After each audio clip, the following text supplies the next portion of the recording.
So moving forward to the next question. Next question is, you are in public place when suddenly a person collapse. आप एक public place पे हो और person collapse कर गया and appears to be the unresponsive, वो response भी नहीं कर रहा है. After accessing the situation you determining that the individual is not breathing and has no pulse. आपने उसको चेक किया, आपको दिखा कि यार वो सांस भी नहीं ले रहा है और उसकी कोई पल्स भी नहीं है.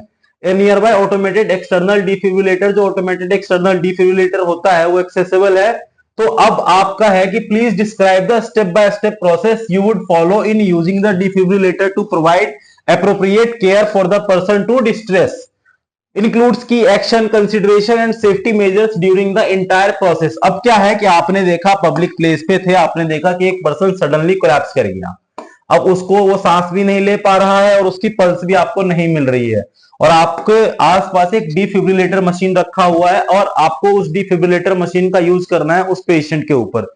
तो अब आपको स्टेप बाय स्टेप बताना है कि आप उस डिफिब्रिलेटर का जो आर्टिफिशियल डिफिब्रिलेटर है आप उसका कैसे यूज करोगे, उसके क्या प्रिकॉशंस होते हैं. सबसे पहला आता है, आप स्टेप बाय स्टेप क्या करोगे. सबसे पहले आप कॉल फॉर हेल्प करोगे, आप फोन करोगे आइदर 102 और 100 पे आप कॉल करोगे. सबसे पहला काम आपको ये करना है, आपको अथॉरिटी को, आपको गवर्नमेंट को इन्फॉर्म करना है, आपको लोकल हॉस्पिटल को इन्फॉर्म करना है कि एक पर्सन है जो अनरिस्पॉन्सिव है. ठीक है, उसके बाद आप ये चेक करोगे कि आसपास का जो इन्वायरमेंट है वो उसके लिए सेफ है या नहीं है.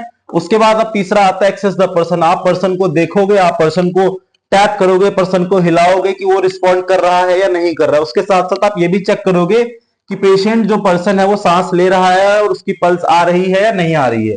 अगर पल्स नहीं आ रही है और सांस नहीं ले पा रहा है तो उस केस में आपको पेशेंट को सीपीआर देना है. ठीक है, सीपीआर कैसे दोगे आप, 30 कंप्रेशन, 30 बार आप कंप्रेस करोगे. आपने एक बार माउथ टू माउथ ब्रीथ दिया उसे, उसके बाद आपने 15 बार कंप्रेस किया, फिर दोबारा माउथ टू माउथ ब्रीथ दिया और 15 बार कंप्रेस किया, मतलब 30 कंप्रेशन फॉर 2 ब्रीथ.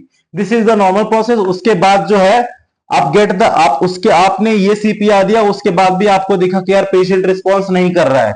उस केस में आप क्या करोगे, उस केस में आप जो आर्टिफिशियल डिफिब्रिलेटर है आप उसका यूज करोगे, आप उसको लेके आओगे.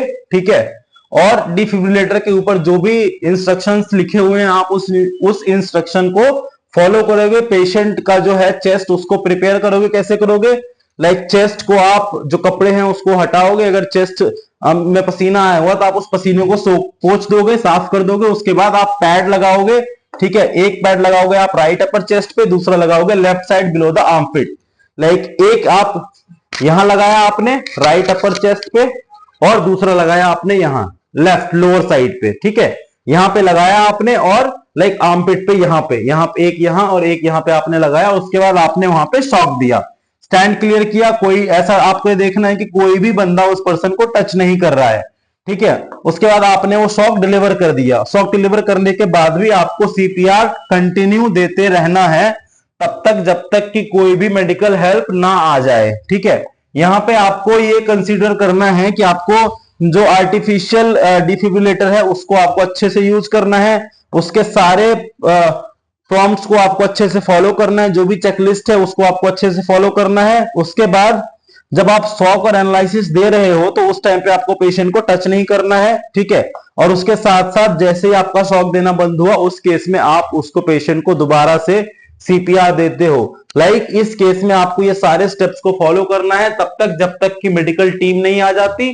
जब एक प्रॉपर मेडिकल टीम आ जाती है, उनके पास हाईली एडवांस इक्विपमेंट्स होते हैं. ठीक है, उसके बाद उस पर्सन की वो जान बचा सकते हैं. यहां पे आपका ये क्वेश्चन कंप्लीट होता है. मिलते हैं अगली वीडियो में. Thank you.